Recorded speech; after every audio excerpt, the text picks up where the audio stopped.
नहमदुहु व नुसल्ली अला रसूलिहिल करीम। अम्मा बाद। अस्सलाम वालेकुम दोस्तों, उम्मीद है सब खैर वफ़ियत से होंगे। आज हम बात करेंगे एक ऐसा नुस्खा जो सर्दी वाले मरीज़ों के लिए, जिनके खून में जिस्म में बहुत ज़्यादा सर्दी है और खुश्की है, ऐसे मरीज़ों के लिए बहुत अच्छा नुस्खा है।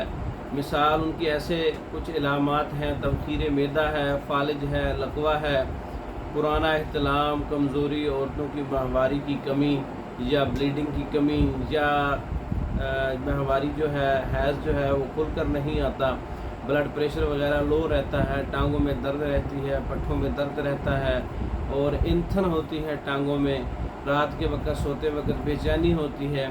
ऐसे मरीज़ों के लिए बहुत अच्छा नुस्खा है ये। सफ़ूफ़ त्रियाक तबखीर शंगरफ़ी इसका नाम है और इसके फ़वाइद: शंगरफ 1 तोला, मगज़ जायफल 1 तोला, दारचीनी 1 तोला, अकरकरहा 1 तोला, लौंग 2 तोला, मक्का 2 तोला, सुंड 2 तोला।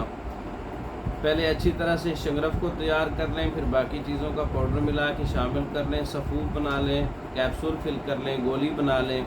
त्रियाक तबखीर शंगरफ़ी इस सर्दी के मरीज़, खुश्की के मरीज़ और तरी के मरीज़, ऐसे जिनकी अलामात मैंने बयान की हैं, इन पे बहुत अच्छा काम करने वाला नुस्खा है। आप ख़ुद तैयार कर सकते हैं। तैयार शुदा मंगवाने के लिए हमारे व्हाट्सएप पर रब्ता कर सकते हैं। हमारी वीडियो को लाइक करें, शेयर करें, हमारे चैनल को सब्सक्राइब करें। दूसरी वीडियो तक के लिए इजाज़त दें। अस्सलाम।